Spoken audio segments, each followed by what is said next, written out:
so hungry, so hungry. Have you ever seen a lion so hungry as that? They're fierce and they're hairy and even quite scary. Have you ever seen a lion so hungry as that? Have you ever seen a Daniel for dinner, for dinner? Have you ever seen a Daniel for dinner like that? But what is he saying? It looks like he's praying. Have you ever seen a Daniel for dinner like that? Have you ever seen an angel come quickly, come quickly? Have you ever seen an angel come quickly as that? The lions are friendly, it's one happy ending. Have you ever seen an angel come quickly as that?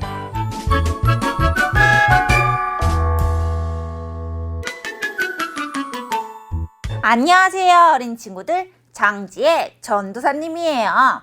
오늘은 전도사님이 무슨 재미난 성경 이야기를 가지고 왔을까요? 오늘 본문 말씀을 함께 읽어보도록 하겠습니다. 다니엘서 6장 10절. 다니엘이 이 조서에 어인이 찍힌 것을 알고도 자기 집에 돌아가서는 그 방에 예루살렘으로 향하여 열린 창에서 전에 행하던 대로 하루 3번씩 무릎을 꿇고 기도하며 그 하나님께 감사하였더라. 아멘. 이것이 하나님의 말씀입니다. 하나님의 말씀은 진리입니다. 느부갓네살 왕은 엘리트들만 포로로 데려갔어요. 아우, 참 똑똑한 애들만 데려간 게 아니라 똑똑하고 얼굴도 되게 잘생긴 애들만 뽑아간 거예요. 도대체 그들을 왜 끌고 갔을까요? 포로로 끌려갔으니까 분명 종살이를 했을 거야. 엄청 힘든 일을 했었을 거야 라고 생각하실 수 있는데 전혀 그렇지 않았어요. 느부갓네살 왕은 오히려 그들에게 더 좋은 학문을 배울 수 있도록 하고 다양한 언어를 배울 수 있는 기회도 줄 뿐만 아니라 왕만 먹을 수 있는 밥이랑 포도주를 그들에게 대접했어요. 그렇게 3년을 꼬박 그들을 가르쳤답니다. 전도사님, 질문이 있어요. 왜 그들에게 최고의 교육을 가르친 거죠? 느부갓네살 왕은 그들을 잘 교육시켜서 자신의 정치에 이익을 가지려고 했답니다. 더 잘 통치하기 위해서 그들을 교육시킨 거예요. 오늘은 다니엘에 대해서 이야기를 하려고 해요. 다니엘은 그 많은 엘리트 중에 최고인 것 같아요. 성경에 뭐라고 나와 있냐면 다리오 왕 때 자신의 심원대 120명을 세웠는데 그 중에서 단 3명의 총리를 세웠다고 해요. 120명의 엘리트가 있어요. 근데 그 중에서 가장 똑똑한 3명을 총리로 세웠는데 그 3명 중에 1명이 바로 오늘의 주인공 다니엘인 거예요. 성경에서 다니엘에 대해서 어떻게 설명하고 있냐면 다니엘서 6장 3절 다니엘은 마음이 민첩하여 총리들과 방백들 위에 뛰어남으로 왕이 그를 세워 전국을 다스리게 하고자 한지라. 비록 포로로 끌려간 그의 신세지만 왕은 그를 전국을 다스릴 만한 그릇이라고 생각했어요. 그래서 다른 방백들 그리고 총리들이 와, 다니엘 너 진짜 대단해, 멋지다 이렇게 말을 한 게 아니고 어떻게 다니엘한테만 저럴 수 있지? 그를 시기했어요. 그래서 다른 사람들이 다니엘을 모함에 빠뜨리려고 궁지에 몰려고 이렇게 관찰한 거야. 다니엘 어떤 흠이 있나, 그가 어떠한 잘못이 있나, 그를 고발하기 위해서요. 그를 맨날 관찰해도 어떠한 흠도 잡을 수 없다라고 성경에는 말하고 있어요. 참 어떡하지? 그들은 다니엘을 너무너무 시기해서 어떠한 나쁜 꾀를 만들어냈는데 어떤 친구가 그런 거야. 야, 다니엘 아침에 기도하던데? 야, 그는 점심에도 기도해. 참, 야, 저녁에도 기도해. 하루에 3번씩 매일매일 기도해. 옳거니, 얘들아, 이거다. 우리 왕께 한금령을 내려달라고 그러자. 한금령이 필요하다고 지금 말을 하는 거야. 한금령이 뭐냐고요? 다니엘서 6장 7절에 왕이여, 그것은 곧 이제부터 30일 동안에 누구든지 왕 외에 어느 신에게나 사람에게 무엇을 구하면 사자굴에 던져 넣기로 한 것이니이다. 다시 말해 한금령이란 30일 동안 오직 왕을 위해서 기도하는 거예요. 다른 신도 안 되고 다른 사람에게 기도하거나 절을 하면 안 되는 거예요. 만약 이러기 시 사자굴에 휙 하고 던져지는 무서운 형벌을 받게 되어 있어요. 그렇다면 오늘의 주인공 다니엘은 어떻게 했을까요? 아유 참, 무서운 사자굴에 던져지니까 우리 몰래 숨어서 기도하지 않았을까요? 오늘 본문 말씀을 다시 읽어보도록 할게요. 다니엘이 이 조서에 어인이 찍힌 것을 알고도 자기 집에 돌아가서는 그 방에 예루살렘으로 향하여 열린 창에서 전에 행하던 대로 하루 3번씩 무릎을 꿇고 기도하며 그 하나님께 감사하였더라. 아멘. 오잉? 참, 다니엘 이 바보야. 계속 그렇게 기도하면 어떡해. 아유, 나도 알아. 기도가 엄청 중요한 거 알아. 기도해야지. 그래야 하나님이랑 소통하니까. 너무 잘 아는데, 야, 너 그렇게 기도하면 사자굴에 휙 하고 던져지는데 또 그렇게 창문을 열고 기도를 해야 되겠어? 창문을 닫고 몰래 기도하면 되잖아. 은밀하게 기도하면 되잖아. 도대체 왜 그런 거야? 라고 생각하실 수 있어요. 그러나 전도사님은 다니엘의 이 행동을 보고 그의 신앙생활과 믿음을 볼 수 있었답니다. 전도사님이랑 한번 살펴볼까요? 본문 말씀을 다시 읽어보면 전에 행하던 대로 하루 3번씩 무릎을 꿇고 기도하며 다니엘에게는 한금령이 있기 전과 후가 다르지 않았어요. 왜냐하면 그는 최고의 우선순위를 하나님과 만나는 그 시간, 그 기도의 시간을 가장 중요하게 여겼기 때문입니다. 한금령이 어떠한 변수와도 같은 거잖아요. 아마 다니엘은 모든 생활에서 이렇게 생활했을 것 같아요. 만약에 어떠한 변수, 어떠한 다른 일, 어떤 중요한 일이 있어도 내가 정한 이 시간에는 내가 무조건 하나님을 만나야지. 내가 무조건 하나님께 기도해야지. 평소에 이런 생활을 하지 않았더라면 어쩌면 한금령이라는 법이 땅땅 명시되었을 때 어떡해, 그럼 어쩔 수 없이 30일 동안 기도를 쉴까? 에이, 기도를 쉴 수 없으니까 나는 몰래 기도를 해야지. 은밀하게 기도를 해야지. 이렇게 했었을 것 같아요. 우리 친구들은 다니엘처럼 기도하고 있나요? 전도사님은 우리 친구들이 열심히 기도하고 있다고 생각해요. 그러나 그렇지 못한 친구들이 있다면 오늘 전도사님과 함께 다니엘처럼 정해진 시간에 한번 기도해보는 건 어떨까요? 그리고 오늘 본문 말씀을 통해서 그의 믿음을 볼 수가 있는데요. 어디를 읽냐면 어인이 찍힌 것을 알고도 그 하나님께 감사하였더라. 아멘. 왕의 명령이 땅땅 선포된 걸 이미 다니엘은 알고 있어요. 그럼에도 불구하고 다니엘은 기도하러 갔죠. 다니엘은 사자를 전혀 무서워하지 않나 봐요. 그러니까 하나님께 기도하러 갈 수 있었던 거 아니에요? 아니면 삼손처럼 힘이 엄청 세서 사자랑 싸울 수 있는 능력이 있었던 게 아니에요? 라고 생각하실 수 있어요. 그러나 전도사님은 다니엘에게 이런 믿음이 있었다고 생각하는데요. 다니엘은 그 어떤 것보다 하나님을 경외하는 사람이에요. 하나님을 경외했기 때문에 다른 것과 비교할 수 없었던 거죠. 죽음보다 하나님을 만나는 것이 더 중요하게 여겼기 때문에 전도사님은 이 부분에서 우와, 다니엘의 믿음이 대단하구나 라고 느꼈어요. 그리고 또 한 가지 포인트가 있는데 마지막에 그는 하나님께 감사했더라 라고 되어 있잖아요. 참, 지금 이 상황이 감사할 수 있는 상황인가요? 전혀 그렇지 않아요. 다른 나쁜 짓을 해서 사자굴에 가는 게 아니라 기도만 해도 지금 사자굴에 가는 거잖아요. 그런 이 상황을 다니엘은 덤덤하게 여겼을 것 같아요. 아니, 오히려 이 말씀을 보면 그는 하나님께 감사 기도를 했어요. 믿음이 없었더라면 과연 하나님께 감사할 수 있었을까요? 불평, 불만, 그런 일이 가득한 세상이지만 다니엘은 전혀 그렇지 않았다는 거예요. 왕과 왕의 어인이 찍힌 금령을 돌보지 아니하고 하루 3번씩 기도하나이다.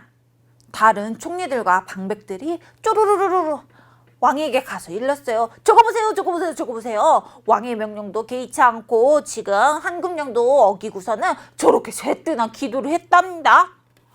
이 말을 듣고 왕이 어땠을까요? 뭐, 이 다니엘? 내가 예뻐라 해줬더니? 이렇게 화를 냈을까요?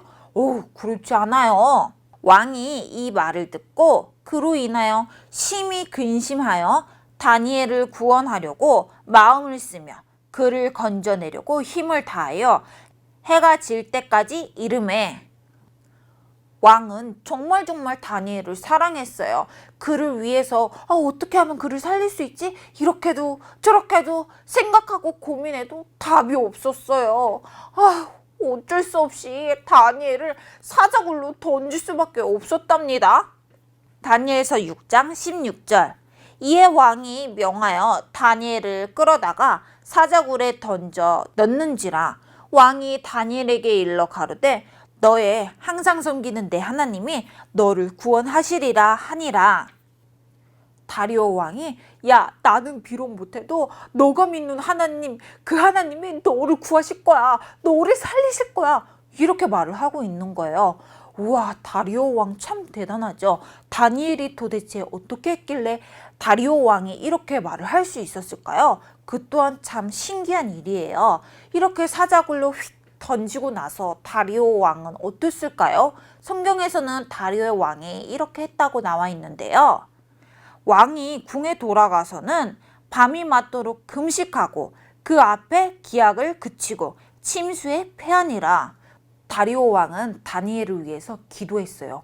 그냥 기도한 것이 아니라 금식 기도를 했어요. 여기서 기약을 멈췄다라고 되어 있는데 그건 뭐냐면 모든 오락, 음악들을 안 했다는 거예요. 그러고서 밤이 새도록 그를 위해서 근심하고 걱정했어요.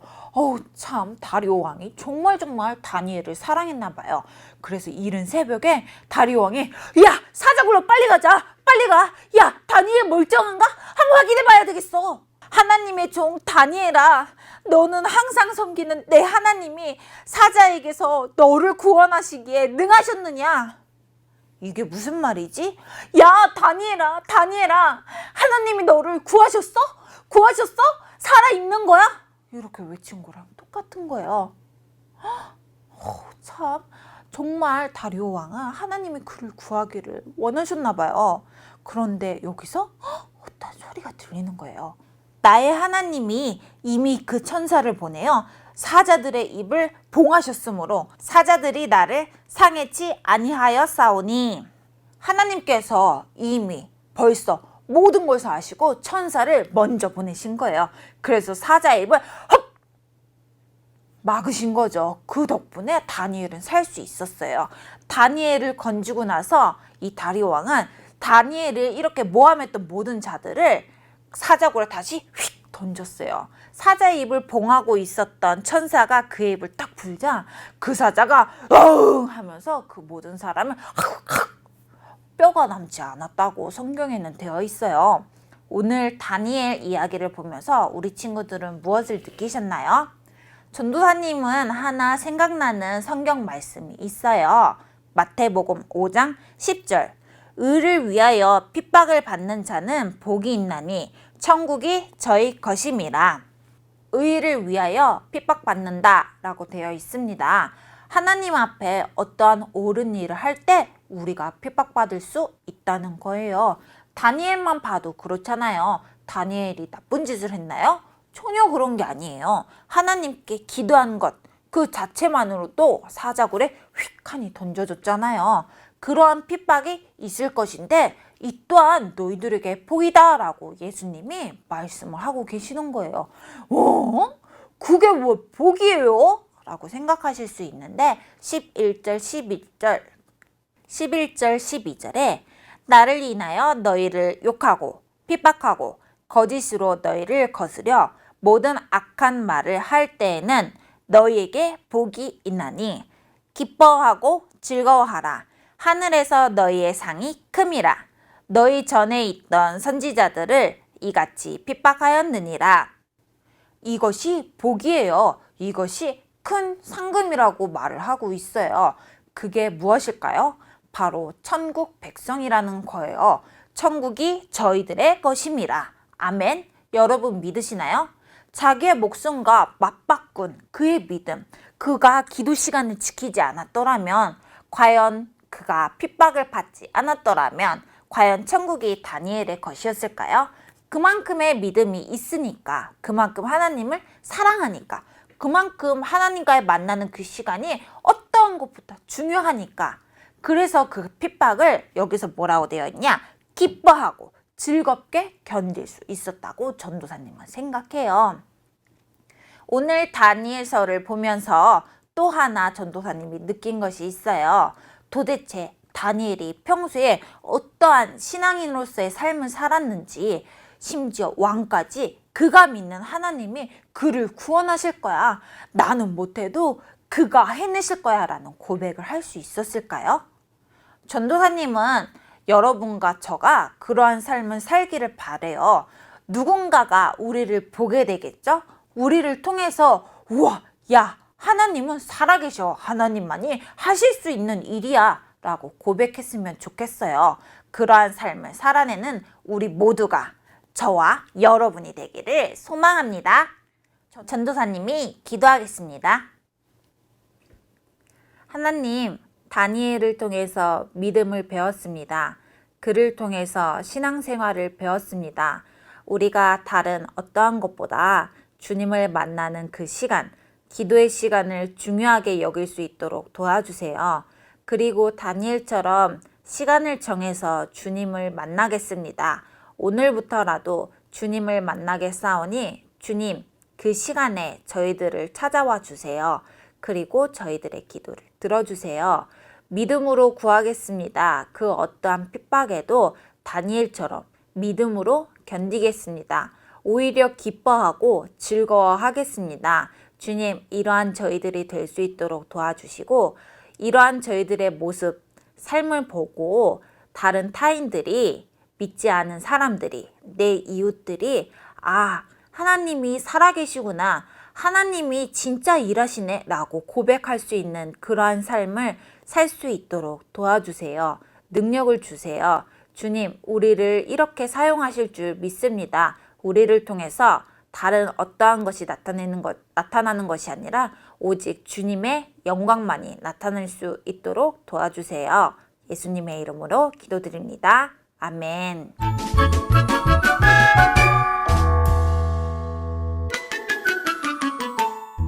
오늘은 사자를 접어보아요. 준비물은 색종이 2장, 4분의 1 크기 종이 1장. 그럼 먼저 사자 몸통부터 접어볼까요? 색종이를 반을 접었다 펴서 중심선에 맞춰 문접기를 해요. 세로 방향으로 반을 접었다 편 뒤 문접기를 한 번 더 해요. 그 다음엔 아래선에 맞춰 세모접기를 하고 방향을 돌려 똑같이 세모접기를 해요. 접은 색종이를 세워서 양쪽으로 쭉 잡고 배 모양이 되도록 그대로 눌러 접어요. 아래쪽도 똑같이 배 모양이 되게 접어요. 배가 2개 생겼죠? 쌍배 접기 기본형 잘 알아두세요. 이번에는 뒤집어서 반을 접어 올려요. 위에 한 장을 들어 올리고 여기를 꾹 밀어준 뒤 다시 덮어주세요. 방금 접은 곳을 위로 살짝 밀어보면 올라가죠? 그대로 위로 되게 눌러 접어요. 자, 이제 몸통 완성! 그럼 이제 사자 갈기를 접어볼까요? 세모접기를 2번 해서 펼친 뒤 중심선에 맞춰 방석접기를 연속 2번 해서요. 꼭지점이 윗 모서리에 닿도록 접어 올려요. 접혀서 생긴 선이 윗 모서리와 만나게 접어요. 나머지 3군데도 똑같이 접어요. 그래서 뒤집으면 사자 갈기 완성! 이제 사자 얼굴을 만들 건데요. 사자 얼굴을 만들 옅은 색종이를 4분의 1 크기로 준비합니다. 세모접기를 해서 중심선에 맞춰 아이스크림 접기를 해요. 위아래 꼭지점이 모서리에 만나게 접어요. 양 꼭지점을 살짝 접어 부드럽게 정리해서 뒤집으면 얼굴도 완성!